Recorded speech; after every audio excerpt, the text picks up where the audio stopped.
Two Dallas Cowboys secured their roster spot in Saturday's win over the LA Chargers. We will talk about those two. We will talk about other winners from the game, and we will also get into some of the losers as well. And towards the end of the show, we might discuss some new uniforms by the Dallas Cowboys. So make sure you stay tuned into primetime. Welcome everyone into the show. How about that win?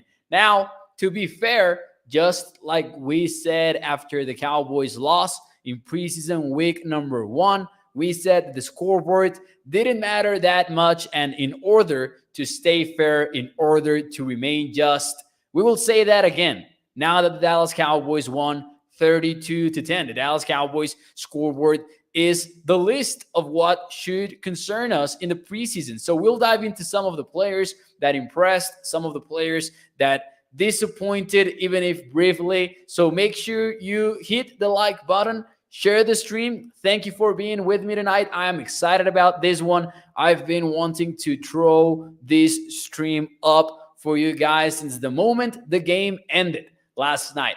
Heck, even before then, since the moment Kevontae Turpin took one to the house. So make sure you hit the like button, share the stream. Let me shout out some people in the YouTube chat, in the Facebook chat. We've got Kenneth Fraser on Facebook. We've got Tani saying Rush needs to go. The quarterback competition hitting up. Toxic Tom saying Mo having his show the same time as Game of Thrones. Bold strategy, Cotton. Oh, I'm sorry about that. I'm a fan of fantasy and fiction and all of that, but I'm not going to lie. I have not watched Game of Thrones. Welcome, Gilbert. We've got Kylie as well. We've got Jessica Miller. Bruce got the use. Samuel King Element. Thank you guys for joining the show. And we will start officially. Now that more of us are here, let's talk some Cowboys football. Here we go.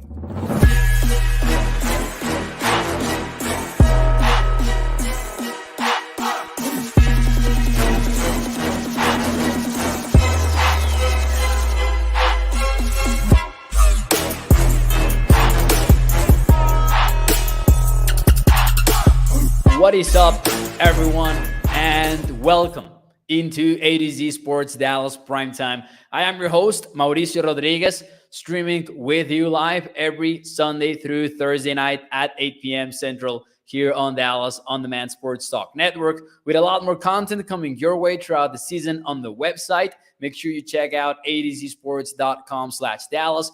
And tonight on the show, Primetime, presented to you by our friends over at FreemanMazda.net. We will talk more about them and the ride of the week in a few moments here on the show. Tonight, we'll talk about the second Cowboys preseason game of the year, a 32-17 win versus 18, because they attempted the 2-point conversion. That is right. 32-18. There we go. Third time's the charm. The scoreboard versus the LA Chargers. We will break down some of the biggest winners, some of the biggest losers as well. And whatever comes to your mind, let me know in the chat, whether you're watching on Facebook, YouTube, or Twitter. And as always, do me a favor and hit the like button. We will also talk about the Cowboys' new uniforms towards the end of the show. But let's start things off with the man that stole the show last night, Kevontae Turpin. Kevontae Turpin, I will be the first to admit that I need to eat some crow here, because when the Cowboys signed Turpin, a former USFL MVP, I was skeptical. And the main reason why I was skeptical is the fact that he was 155 pounds. And I just looked at his weight and I thought to myself, there's no way this guy survives in the NFL. I was skeptical. I think that is fair. He was 30 pounds lighter than the next lightest player on the Cowboys roster, who was, I believe, Sean Wright at 185 pounds. But Kevontae Turpin, after a solid, time in Oxnard, after a solid training camp, he introduced himself to Cowboys fans with 2 touchdowns on special teams. One of them on a kickoff return, on a kickoff return, and then the latest one in a punt return. But we will look at the punt return first here on Prime Time, because This was a touchdown. The picture that you are seeing now on your screen resulted on an actual touchdown. Kevontae Turpin went backwards, then he went to the left side, and this picture, once more, I will make it clear, that resulted in a touchdown. He broke into the opposite sideline and he sped to the end zone. That was an impressive play from Kevontae Turpin, the punt return. You know how sometimes you look up NFL stars on YouTube and you type in high school tapes, and then you get these insane plays from current stars when they were in high school and when they're just blowing past everybody, looking like superior athletes on the playing field. That was Kevontae Turpin on Saturday night, honestly. This is the punt return. These are pictures from the punt return. How about the kickoff touchdown return from Kevontae Turpin? By the 30-yard line, the guy was gone. The Cowboys coaching staff and the Cowboys front office have consistently praised Turpin since the moment that they signed him. And they've been talking about Turpin as if he was a member of the 53-man roster once more, the moment that they signed him. And I was skeptical about it. I was impressed about it. But clearly, we can see what they meant all along. I know we don't do this a lot here on Primetime. I know we don't do this a lot as Cowboys fans. But I am going to give the front office a round of applause. You know, going out there and signing a USFL MVP is a creative move at the end of the day. And it's working out for the Cowboys. Mike McCarthy was asked after the game if he saw Turpin as a member of the final or initial roster for the season. And McCarthy just smiled and he said, you know what? I think that he will be returning returning kicks versus the Tampa Bay Buccaneers in game 1. I don't know if Turpin's spot on the roster was already secured, but right now we cannot deny that it is. Turpin is a member of the Cowboys 53-man roster. And as such, he is perhaps the biggest winner of the night. 2 touchdown returns in a single game, preseason or not, that matters, and that matters a lot. My question from you guys in the chat is, who was the biggest winner of Saturday night? Do you believe it was Turpin or do you believe it was somebody else? Let me know if you're watching on Facebook. Let me know if you're watching on YouTube, wherever you are. And also, do me a favor and hit that like button. Share the stream too, but hit that like button because every like puts this show in front of more Cowboys fans. So do me a solid there and help me out with that. Some of your comments. Shout out to Dave Moore. Thank you for becoming a member of the ADZ Sports Dallas YouTube channel, in which you can find Skywalker Steel every morning and you can find myself every night. So we've got you covered with Dallas Cowboys coverage every single day of the week, maybe except for Saturdays, honestly, because Sky is on Monday through Fridays and I am on Sunday through Thursdays. Lock44 says, Mauricio, he's our height and weight and making us little guys look good. Let's root for him. Lock is right here. 44 is like right here. I don't know if I am nearly as tall as Kevontae Turpin because I am a pretty short person. I will admit that right now in front of the microphone, but I might be near in terms of weight at least. Let's see some of your comments here. Who was the biggest winner of Saturday night? Guru says, would Kellen know how to use Turpin time on offense? Hopefully. I don't know, and it probably will be up to Turpin to prove that he is a weapon beyond just gadget plays, but I am hoping for him to be used on offense. And maybe tomorrow night, we will explore somewhat of a related question for the wide receivers. We will get that maybe tomorrow night here on Primetime. Bruce says Turpin. Tommy goes with Turpin for sure. Metrius Adams says he made the team. I agree. Mike says Tyler Smith. You know what, Tyler? Pretty good game from him once more. Still not perfect. I don't believe he will be perfect at all this season, but we are seeing what we want to see from Tyler Smith. As I've said before on the show, What gets me excited about the first round rookie is the fact that he's winning with the traits that we already knew were his strength. Because maybe if we were talking about his technique, I would be skeptical and hesitant to buy into the hype. But I am seeing Tyler Smith win because of his strength and because of his explosiveness. And that's what gets me the most excited about him. Swain says Turpin. Tommy915 says followed by Dowdle. Toxic Tom says Tryson Hill. Dude's career is on the ropes. I agree that Hill is a winner. I will also say what I said on Twitter. I don't believe that Hill was ever in the roster bubble like a lot of us have acted like. This coaching staff has always liked Hill more than us, I assume. Also, shout out to Toxic Tom. I got a face now for Toxic Tom. He was on Friday night with the Pick Six Sports crew, and I tuned into the show, and then I see him, Toxic Tom, and I thought to myself, there's no way this guy is wearing a Broncos jersey, but it turned out it was a Florida Gators jersey, so I will allow that. Bland says Craig. Mike Castellanos says Israel Mukwamu, a big winner too. I agree with that one. Hill, Mukwamu, Turpin, running back Davis says 7-11. The two running backs, man. The two running backs. Jessica says that rookie or new defensive player Hill that caused a fumble and intercepted or recovered the ball.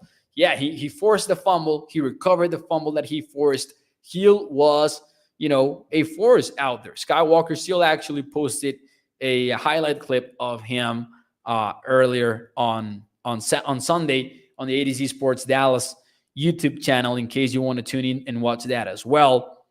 But yeah, shout out to Billy Bailey as well, saying they always going to try and stick to who they draft and have high hopes for. So yes, Tryson Hill. Yeah, man. He's in year 4 already. Tryson Hill is, and it is looking like he will make the roster. Hopefully, the Cowboys are not super proud about their 5th round draft pick from 2021 and maybe move on early from Josh Ball, but maybe more on that later. So, okay, Turpin secures his roster spot. And then, as you can see in the title of the video, we are talking about 2 bubble players that secured their spot on the 53-man roster. So we've already covered Turpin. As I said, maybe he was already secure, but now in the fans' perspective, he is definitely a member of the 53-man roster. Mike McCarthy essentially confirmed that after the game. So who is the other player? Who else had a strong enough performance to secure his spot even as a roster bubble player? To me, that is Israel Mukwamu, man. Safety / defensive back, because we saw a little bit of everything from Mukwamu. He played as a free safety. He was down in the box. Sometimes he was lined up as nickel cornerback. He played in 78% of the snaps for the team on defense, and he had quite the game. He had 2 tackles early in the game. He had 1 interception in which he was playing high as a high safety. It looked like it was cover 2 for the Dallas Cowboys. So they had 2 deep safeties, and Mukwamu is in the right place at the right time to secure the overthrow from Stick. By the way, I had forgotten completely that Easton Stick was a quarterback that existed. When I saw him walk into that field, I was like, oh, I remember him from college. I remember his college football days, so I was excited about that. But I had forgotten about his existence, honestly. But Mukwamu made the most out of this game. And Mukwamu, honestly, looked like a lock to me. I've talked about this before on the show. The Cowboys need to carry 5 safeties, probably, just based on the fact that they will play with 3 most of the time, or a high percentage of the defensive plays that they play. They're going to use big nickel packages like they did a year ago. So you talk about Jaron Kears playing his own kind of position, hybrid linebacker / safety down there. You have Donovan Wilson and you have Malik Hooker. Those are your starting 3. You don't have a starting 2. It's your starting 3 from now on, honestly. And having said that, who else can play free safety other than Hooker? And the answer might be Mukwamu. Plus, he can play inside as a cornerback. And he had this big game in which he showed off his length, his range, his tackling, his physicality. He did a little bit of everything. Loved his game from last night.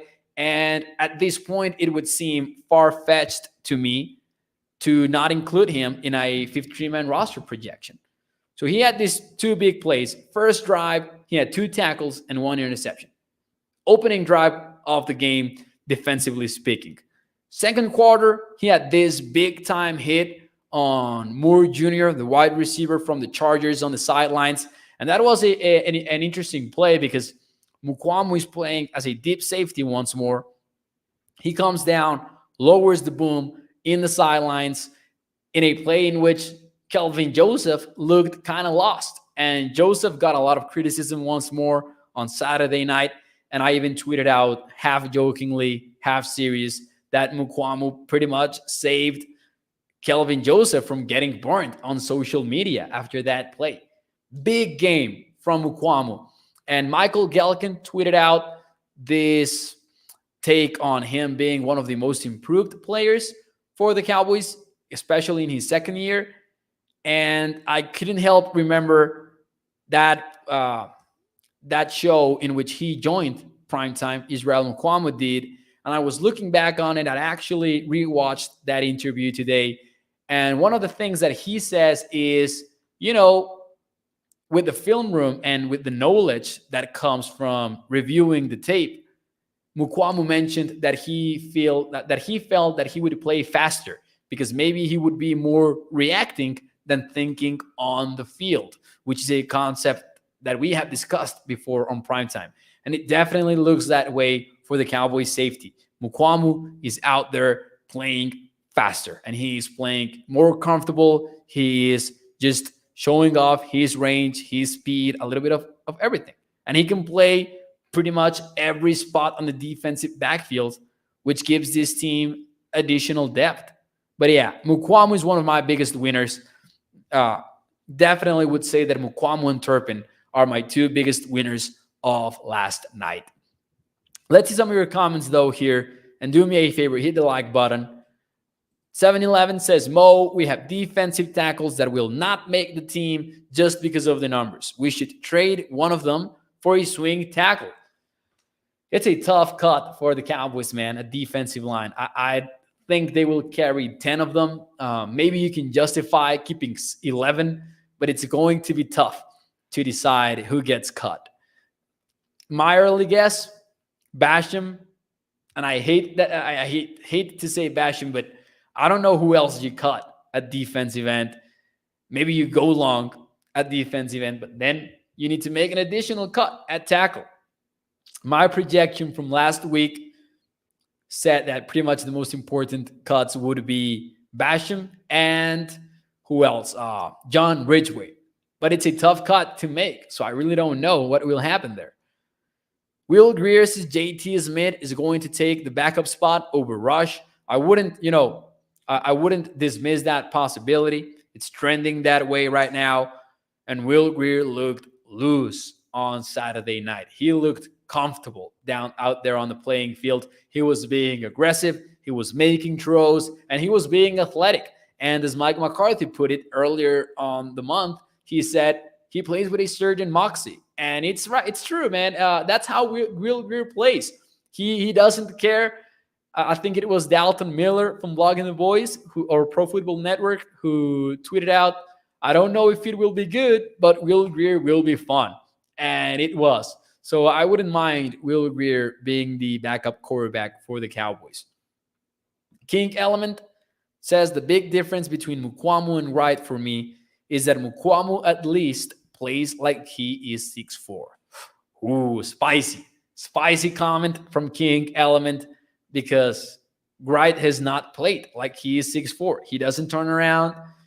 He hasn't used his length when defending the pass. It's been a tough preseason for Nashawn, for sure. Craig says, pump the brakes. The offense is not good, says Craig. I don't know what that was in response of Professor O says, Easy is making the team. My source, Rowdy, told me. There you go. Toxic Tom says, Ball could get away with less than stellar tech and speed because he was so much bigger than everyone. But that won't fly in the NFL, especially at left tackle, says Toxic Tom. I agree with that. Josh Ball was a pretty athletic prospect. You could understand why they drafted him, even in spite of multiple off the field issues. But I can see what Toxic Tom is saying there. The technique is not there. I was impressed as to, and this will sound like straight up hate on Josh Ball. But after that game, I was thinking, you know what? Maybe it was a tough game in week 1 for Josh Ball. Maybe he goes out there and he plays better football in week 2, and maybe we all calm down about it, especially after a week in which reports indicated that he was having a, solid showing versus Khalil Mack and company. But I was impressed as to how bad Josh Ball looked on Saturday. I was looking at him intently. There were a couple of quality reps, and then it got ugly once more for Josh Ball. One of my biggest losers, for sure, of this game. Let's see. Greer has more snap and velocity than Rush, says Guru. I agree with that too. Ridgeway will make it over Bohana, says Billy Renfro. Ooh, I don't know if at this point, I don't know if that's a hot take. I really don't. Because Quinton Bohana is playing a lot for the Cowboys with the first team, with the second team, over John Ridgeway.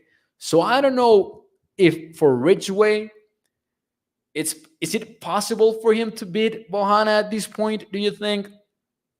Or do you think that, is there a way that both make it to the roster? That's the question for me. I think that Bohana right now is above Ridgeway. I wasn't sure about it before the preseason, but after 2 games, it does seem that way to me. My question is, can they both make it? In my projection, I had Bohana in and Ridgeway out, for what it's worth. We should have Alarcon more than just first quarter, says Mike Castellanos. I was disappointed, man, at the Cowboys playing Alarcon for 9 snaps. That's all they played him. 9 snaps for Isaac. And I thought he deserved more. Listen, I know that I am biased towards Isaac because, I'm Mexican. I live in Mexico. The guy went to my college. He really is a proud for Mexico's fans right now. But how don't you play him a little bit more? Josh Ball and Devontae Collins went for more than 3 quarters. And specifically, Josh Ball didn't look good at all. So, yeah, man, I would like to see the Cowboys play Isaac a little bit more. I would like that because he's played well. Asterisk, yeah. That asterisk is the fact that he has played versus 4th quarter competition in the preseason. That asterisk is fair. But don't you want to find out what he can do versus better competition? Toxic Tom said it last week. Good tape is good tape, period. Let us see Alarcon in earlier in the game versus better competition. King Element says, I want my hard-working Mexican out there, damn it. There you go, King Element. There you go. Toxic Tom says, so I got to ask, is Ball right now our starting left tackle, or has there been an update on Tyron's ankle? I know we don't have high hopes for this team signing anybody, ever. I do think that before the season starts, there's Mr. Outside Hire at tackle for Dallas. I don't know who is the 4th guy, though. So I think that there's Tyron Smith, who the only update that I've heard is that they're optimistic about it. So I'm guessing Tyron Smith is your starting left tackle, Toxic Tom. No worries there. But the depth chart at tackle, I would say, is Tyron Smith, of course, Terrence Steele, starting on the right side. Mr. Outside Hire at number 3. And then number 4, I don't know if it's Josh Ball I don't know if it's Aviante Collins. I don't know if it's Alarcon, honestly. But I'm guessing that your fourth tackle is on the team right now. And I'm guessing that your third tackle is somebody from the outside. I do think they end up signing somebody or trading for somebody, but I cannot see the Cowboys going into week one with thinking that their swing tackle is already on the team. I know we were pissed at the front office most of the time, but I will say I think they make the move. I think they make something. I think they do something. Excuse me. Oza is the best defensive tackle pass rusher, says Greg Turner. Some love for Oza. I was impressed that he was out there actually on the playing field. I thought that we wouldn't see him at all in the preseason. Mark Anthony says Collins has been good. Collins had a rough game in preseason week number 1. I have not I have not zeroed in on his performance from last night, but he was better than week 1. Week 1 was kind of ugly, though, for Collins, in my opinion. It really was kind of ugly. Alarcon and Collins are solid backups, says Big Flock 91. But I do think if you are the Dallas Cowboys and you have Tyron Smith as your left tackle, you probably need just a little bit. You need to be a little bit better at swing tackle, in my opinion, because he is likely to play. He is likely to play. Malik Davis says Shane Carter. And actually, I kind of got lost with the questions. Moving on, because, Shane Carter pretty much helped me out with this. Other winners, I've got Israel Mukwama. I already said it. Malik Davis is another of my winners. He averaged 4.6 yards per carry. Shout out to Shane Carter for getting me back on track here on the show. How about Jake Ferguson? Jake Ferguson has to be one of my winners, man. I love how he blocks. He blocks with an edge about him.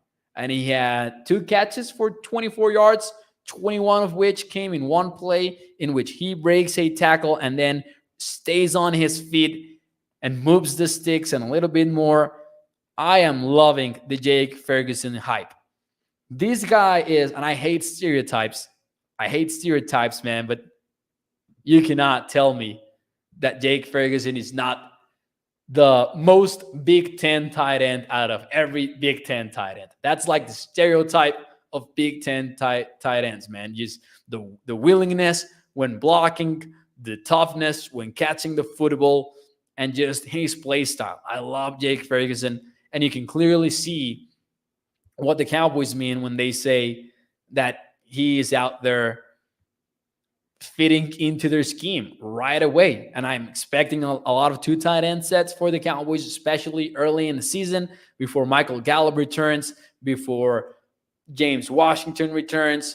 Expect a lot of 2 tight end sets, and Ferguson is definitely one of the biggest winners from last night as well. Davis and Dowdle are winners for this game, and it's going to be a tough decision for the Cowboys to figure out who is your third best running back. Honestly, I don't know. I'm leaning Dowdle just because of what we already know about him, but Malik Davis is making it interesting. We've got TZ on drums here saying Malik Davis got to have a spot on this roster. It's tough, though. Who are you leaving out? Who are you leaving out? And actually, I will make that a question for you guys in the show right now. Who are you sticking with? Are you sticking with Malik Davis, who had 4.6 yards per carry last night? Or are you sticking with Rico Dowdle? Because he did have 44 yards in 13 carries. Lower average, for sure, 3.4. But also, Rico Dowdle has already been a significant part of special teams. He has a little bit more experience with the Cowboys. So if it was up to you, let me know in the chat. Are you sticking with Dowdle or are you sticking with Malik Davis? While you give me your answers and before I give you mine, let me talk to you about our friends over at freemanmazda.net, because it's another week, and as such, there's another ride of the week This time we're talking about the new 2022 Mazda CX-5 Grand Touring. It's got all-wheel drive features, third row sitting, perfect for families, adaptive cruise control, the amazing feature that I cannot get over yet, Wi-Fi hotspot. It's got a sunroof and a miles per gallon capacity of 20 in the city, which goes up to 26 when you are out in the highway. To check out the interiors of the CX-5 Grand Touring, make sure you check out freemanmazda.net, and you can check out also a lot of the additional features of this vehicle and way more. Check out some of the service features as well for Freeman Mazda, because when you pick and you choose Freeman Mazda, you're choosing a lifelong partner as your car dealership. So make sure you check that out once more. That is freemanmazda.net. Some of your comments here. Dowdle. We've got Davis over Dowdle any day. Mike Castellano says, I like Davis better. Mike Rizzo says Davis. Jessica Villarreal says Dowdle. Rico says Joe Robb. Rico should back up 6, says Craig. Craig, what are we doing about Tony Pollard, though? Where is Tony Pollard in this comment? I want to figure it out, Craig. I need a reply from you. What does that mean for Tony Pollard? Are you saying that Pollard is running back 3? Or are you saying that Pollard is a wide receiver? Let me know. Let's see. Davis over Goodwin. Rico gets hurt easily, says Guru. King Element. I was such a huge fan of Malik Davis' tape at Florida. He's such a patient runner. Pollard is a lock, says Tizion Drums. But Craig, what he meant is he is a receiver. So there you go. There you go. I am leaning towards Dowdle, though. I just feel like we know more about him. I like Malik Davis. I wouldn't mind the Cowboys keeping Davis over Dowdle. But I guess something tells me the Cowboys played safe. They played as a special teams decision more than an offensive decision, and they stick with Dowdle. That would be my early guess for this thing. But as 44 says here, he has more power and he gets the extra yards. It's not an easy decision either at running back. One thing is clear, though, and it wasn't before, in my opinion. They are carrying 3 running backs. They are, which is interesting. Dallas has been willing to go with just 2 of them. This time, they're likely going with 3, and it's a tough decision at number 3. It's definitely a tough decision to make, in my opinion. Now, that is for the running backs now, and that is for the winners. Who else won? I have some notes here. Dante Fowler had this play in which he obliterated the Chargers tight end. He just sent him flying back into the ball carrier. Dante Fowler doing some good stuff for the Cowboys. I like him. I like number 56. He has made some impressive plays in the preseason, and happy to have him in Dallas. Honestly, I think his roster spot is secure. We speculated last week about him not having a spot secured. It does look secure, in my opinion. We'll get into the losers here. So before I get you all pissed about some of these players, before I get you all disappointed, do me a favor and hit the like button. Because if I don't ask you to do so right now, you're likely to not be content later when we get into some of these losers tonight. So yeah, I gotta ask of you to go ahead and hit that like button right now, because we'll get into some losers right now. Who was, in your opinion, one loser of last night's game? Who's one loser of the game for you? Let me know in the chat. I will tell you mine. I will tell you mine after reading a few of yours. Josh Ball says Bruce, the kicker, and Rowdy. Shout out to Professor O. Thank you for being here. Billy says Craig is going to say the whole receiving core. You know, it's interesting. I am going to say there's Toxic Tom on YouTube and there's Craig on Facebook. There's some balance in there. I like it. And of course, you know, I say it in the best possible way. But yeah, let's see. Josh freaking Ball says Tommy 915. Ball is a common answer. Greg Turner says Nashawn Wright. Cooper Rush. Who else? Nashawn wrong. Basher. Bosman says Sugar Daddy Williams, but he will make the team. Let me tell you something. I agree with Sugar Daddy Williams here.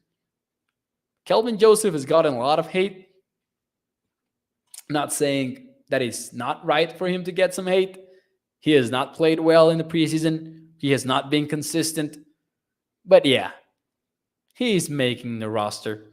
I think we can pump the brakes a little bit with the conversation about him not making it.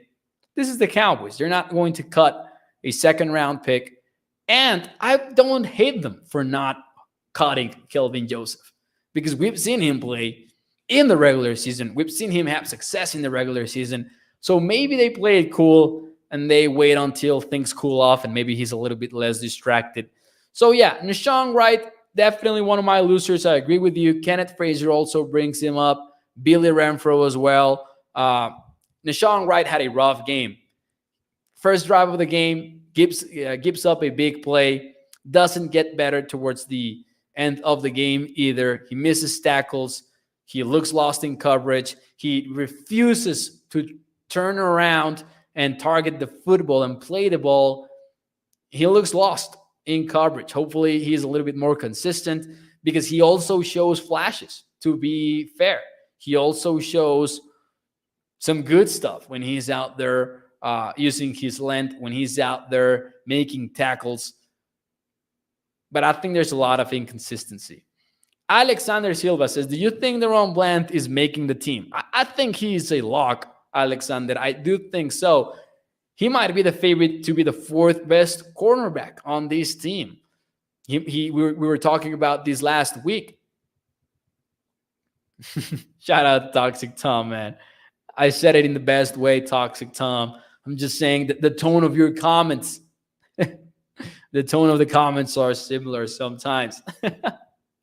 Anyways, I have somewhat of an uncommon loser. I think that we should not press the panic button.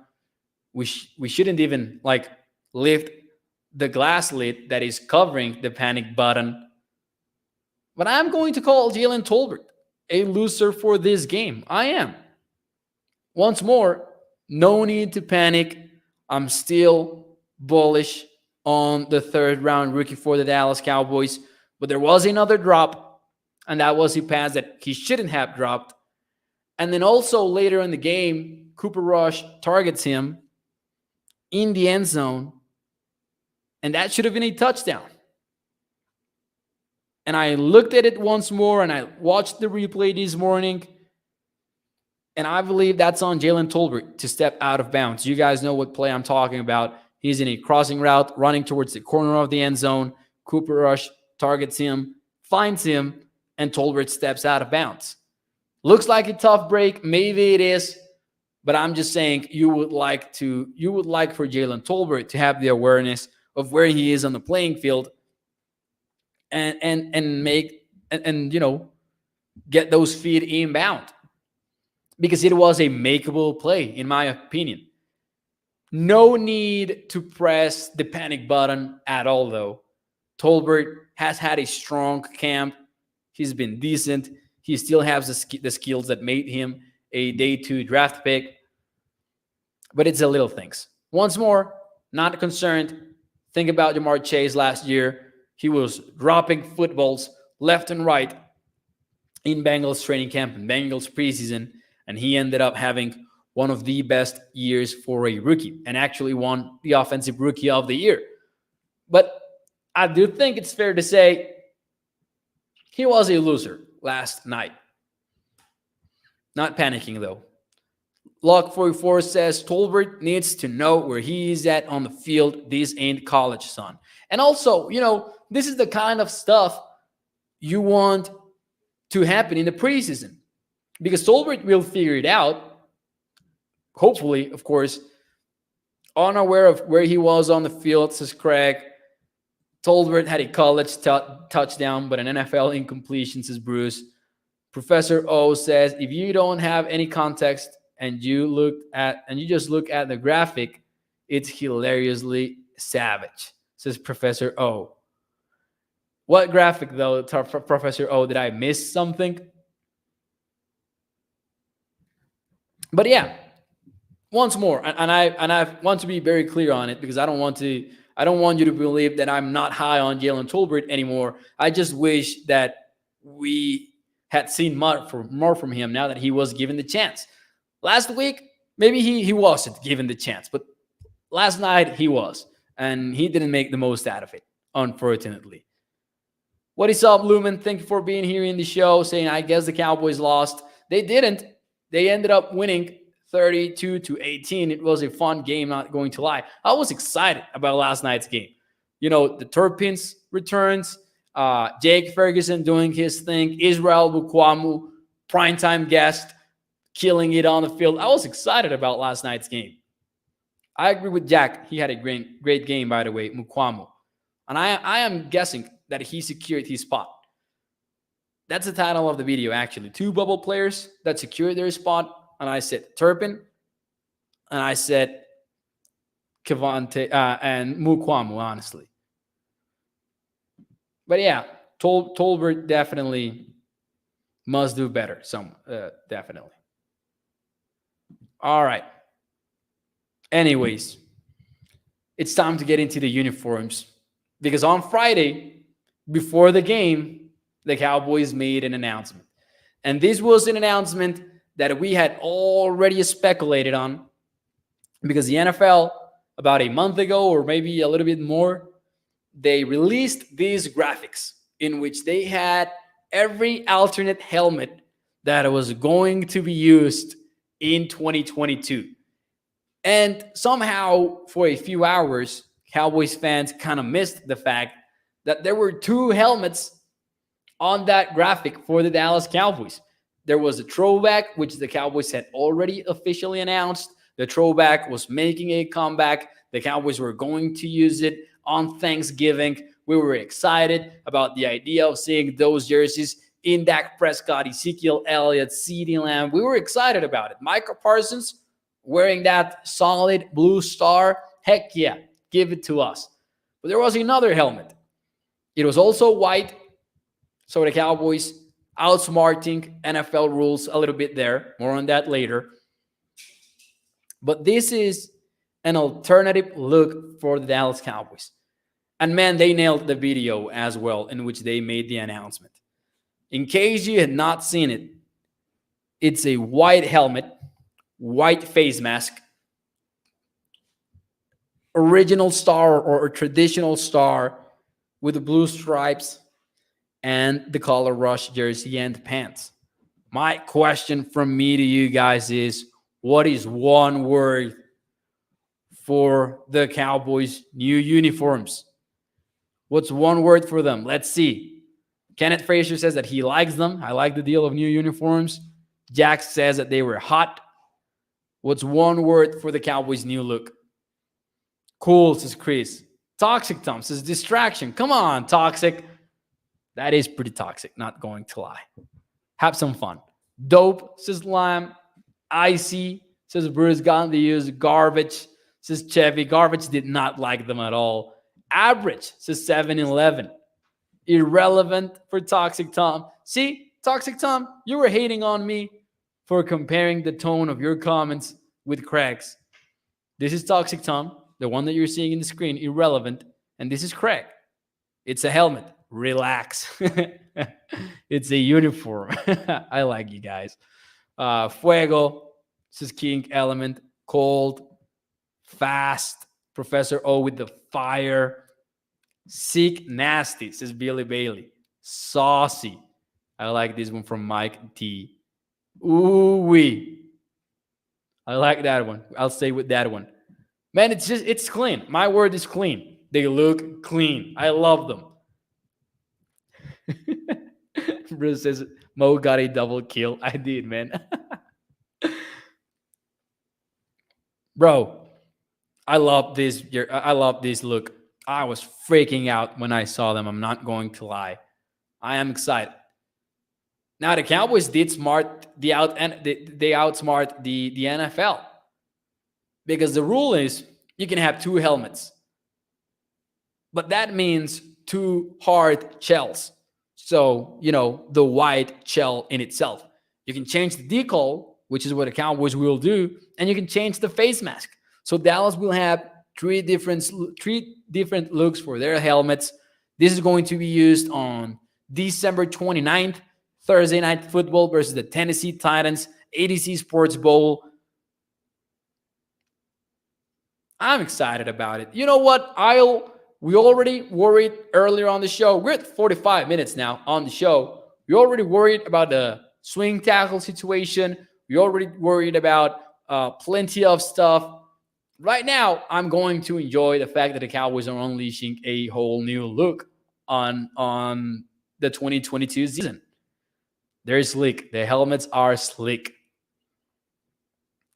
Sexy, says Jack. I use these color combos on Madden, says Forrest. I like it.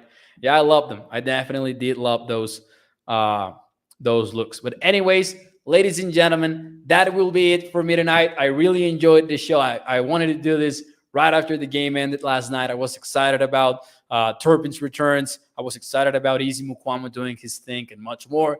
We will continue to bring you Cowboys coverage throughout the week. Make sure you check out adcsports.com/Dallas. We've got new articles up there every single day. Matthew Lennox, Cole Patterson, Shane Carter, and, a lot of content up there. You can check it out.